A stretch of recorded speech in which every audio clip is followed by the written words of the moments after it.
اللہ پاک فرما رہے ہیں میرے بندو اگر 7 زمین اور اگر زمین میں جتنے درخت ہیں اس کے قلم بن جائیں، 7 سمندروں کی سیاہی بن جائے، اور تم اپنے رب اور تم 7 آسمان 7 زمینوں میں جتنی مخلوق ہے سب کو جمع کرو، اولین و آخرین کو جمع کرو، جنات کو فرشتوں کو جمع کرو، اب تم سب مل کر تم اپنے رب کی باتوں کو لکھنا شروع کرو، تو اللہ فرما رہے ہیں تمہارے قلم ٹوٹ کے ختم ہو جائیں گے، پانی سمندروں کا پانی سوکھ کے ختم ہو جائے گا، رک جاؤ، اتنے ہی درخت ابھی اور دیں گے، اتنے ہی سمندروں کو پانی سے پھر بھریں گے، پھر یہ سوکھ جائیں گے، پھر قلم ٹوٹ جائیں گے، تمہارے رب کی باتیں ختم نہیں ہوں گی۔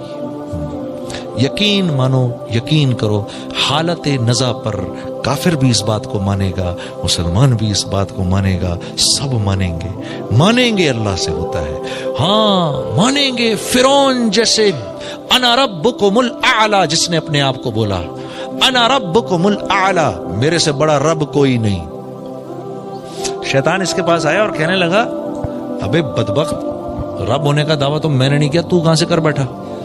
ہاں تو کو بہت بڑی شے ہے تو؟ کہتا ہے ہاں کر تو گیا، اب کیا کروں، رہنے دوں؟ کہا نہیں ایسا بھی نہ کر، ہاں کہیں بچی نہ جائے تو، ایسا بھی نہ کر، اب تو کر لیا نہیں تو ذلیل ہوگا۔ تو کہنے لگا کیا میرے سے بڑا بھی کوئی بدبخت ہے؟ کہا ہاں ایک آدمی ہے کہ جب اس کا بھائی اس سے معافی مانگنے آئے وہ اس کو معاف نہ کرے، یہ تجھ سے بھی بڑا بدبخت ہے۔ تو فرعون جیسے جابر نے بھی جب آسمان سے فرشتوں کو اترتے دیکھا اس کی جان لینے کے لیے تو کیا بولا؟ آمنت برب موسیٰ و ہارون، میں موسیٰ اور ہارون کے رب پر ایمان لاتا ہوں۔ یہاں ایک عجیب بات ذہن میں آئیے آپ کے سامنے عرض کر دوں کہ ابو جہل جب مرنے لگا تو رسول اللہ صلی اللہ علیہ وسلم نے صحابہ سے پوچھا بھائی کون اس کی گردن لے کر آئے گا؟ تو عبداللہ بن مسعود کھڑے ہو گئے، یا رسول اللہ میں جاتا ہوں۔ تو جب گئے ادھر جا کر دیکھا تو نیچے پڑا ہوا تھا، تو عبداللہ بن مسعود سے نے اس نے اپنا جو پیر ہے نا اس کی گردن پہ یہاں رکھا، یہاں رکھ کے دبایا، تو حضرت موسیٰ حضرت عبداللہ بن مسعود سے کہنے لگا ابے او بکریاں چرانے والے، بڑی اونچی جگہ پیر رکھ رہا ہے تو عبداللہ بن مسعود نے کہا تجھے تیری اکڑ ابھی بھی نہیں گئی، یعنی تو جا رہا ہے دنیا سے تیری اکڑ نہیں گئی ابھی تک؟ کہا محمد صلی اللہ علیہ وسلم کو بتا دینا، پہلے یہ بتاؤ جنگ کون جیتا؟ کہتا ہے پوچھتا ہے پہلے یہ بتاؤ جنگ کون جیتا؟ کہا جنگ جیت اللہ رب العزت نے اپنے رسول اور اس کے حامیوں کو فتح عطا فرمائی اور تیرے جیسے اپنے دشمنوں کو ذلیل کیا۔ تو آگے سے کیا کہتا ہے؟ کہتا ہے جاؤ جا کر محمد کو بتا دو صلی اللہ علیہ وسلم، جاؤ جا کر ان کو بتا دو جتنی نفرت میں ان سے پہلے کرتا تھا اس وقت اس سے بھی زیادہ نفرت کر رہا ہوں، مانا نہیں ہوں میں ابھی بھی، اور ہاں جب میری گردن کاٹو تو تھوڑی نیچے سے کاٹنا تاکہ پتہ چلے کسی سردار کی گردن تھی، اکڑ دیکھو کتنی۔ تو آپ فرمایا کرتے تھے میرا فرعون موسیٰ کے فرعون سے بھی زیادہ سخت تھا۔ اللہ معاف کرے، یہ تکبر اتنی خطرناک چیز ہے۔ میرا فرعون موسیٰ کے فرعون سے، موسیٰ کے فرعون نے تو جب فرشتوں کو اترتے دیکھا تو فوراً کہہ دیا آمنت برب موسیٰ و ہارون، اور یہ میرا فرعون دیکھو آخر وقت میں بھی یہ کہہ رہا ہے۔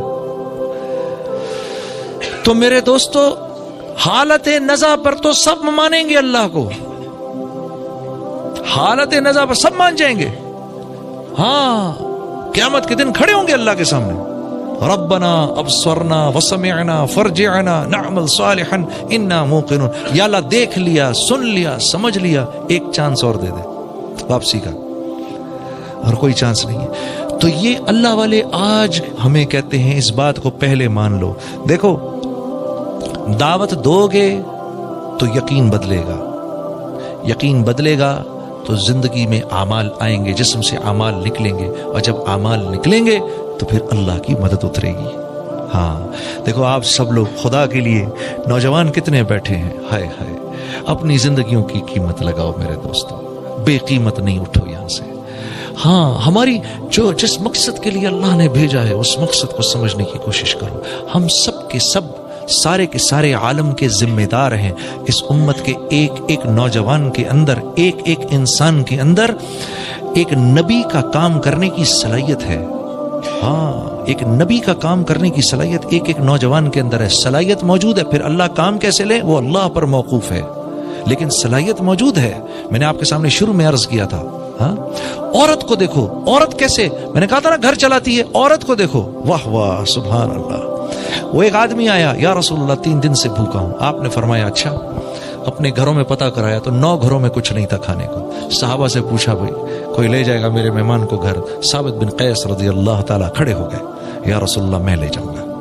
میں لے جاؤں گا کیا مطلب؟ آپ لے تو جائیں گے، گھر کس کے ہاتھ میں؟ بیوی کے ہاتھ میں. بیوی کو پتہ ہے کھانا ہے نہیں ہے کیا وہ سب. اب جب گھر لے کر گئے تو اب اسی لجاجت سے بیوی سے بات کی، کیونکہ مدینے کی جو انصار تھے ان کی بیویاں تھوڑی سی ذرا سخت مزاج تھیں. بنی بھی نہ ہو تو مسئلہ کھڑا ہو جائے، لیکن وہ بنی ہوئی خواتین تھیں، صحابیات بنی ہوئی خواتین تھیں.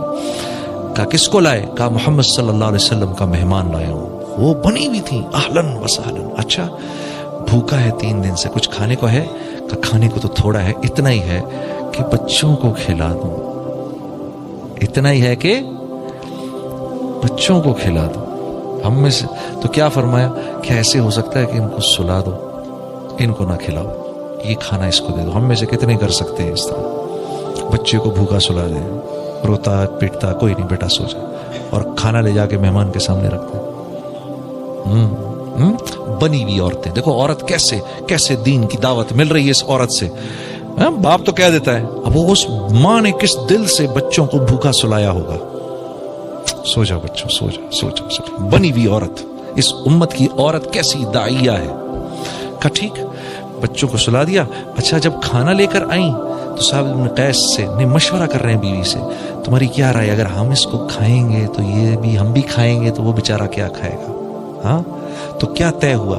ٹھیک ہے جب کھائیں گے مشل بہانے سے بجھا دیں گے، سارا کھانا اس کے سامنے رکھ دیں گے، یہ کھا لے، اس کے بعد ہم ہاتھ ہلاتے رہیں گے تاکہ اس کو پتہ نہ چلے کہ ہم نہیں کھا رہے. اگر اس کو ایسا لگا تو یہ نہ ہو کہ اس بیچارے سے کھایا نہ جائے. بہانے سے مشل بجھائی، سارا کا سارا کھانا لا کے مہمان کے سامنے رکھا. دونوں میاں بیوی ہاتھ ہلاتے رہے. اس نے کھایا، دعائیں دی اور چلا گیا. صبح کو جب آپ مسجد میں آئے تو اللہ کے نبی صلی اللہ علیہ وسلم کی آپ پر نظر پڑی. نظر پڑتے ہی آپ مسکرائے اور آپ نے کہا ثابت تیری رات کی مہمانی اللہ کو بہت پسند آئی. یہ اس عورت کی وجہ سے ہے، اس عورت کی وجہ سے. بچے بھی داعی ہیں، ہاں عورت بھی داعیہ ہے. ہاں حکمت بصیرت سے، حکمت بصیرت سے. یہ حکمت بصیرت انشاءاللہ آپ جب اللہ کے راستے میں نکلیں گے اللہ آپ کو سکھائے گا، اللہ آپ کو لسان القوم سکھائے گا. ہاں مہاجروں میں جاؤ تو کیا بات کرنی ہے، پٹھانوں میں جاؤ تو کیسے بات کرنی ہے، پنجابیوں میں جاؤ تو کیسے بات کرنی ہے، بلوچوں میں جاؤ تو کیسے بات کرنی ہے. ہاں اللہ ان لوگوں، سندھیوں میں جاؤ تو کیسے بات کرنی ہے. ہاں ہم پٹھانوں کو کریڈٹ دیتے ہیں بڑی بہت زیادہ مہمان نوازی کا، بہت مہمان نواز ہیں، اس میں کوئی شک نہیں ہے. لیکن میں ایک بات ضرور اس میں ایڈ کروں گا کہ میں نے جو سندھ میں مہمان نوازی دیکھی، غریب غربا میں انٹیریئر سندھ میں، یقین کرو وہ مہمان نوازی میں نے کہیں نہیں دیکھی. ہاں ایسی مہمان نوازی نہیں دیکھی. وہ واقعی اتنے غریب ہوتے ہیں اپنے منہ کا نوالا نکال کے آپ کو کھلاتے ہیں.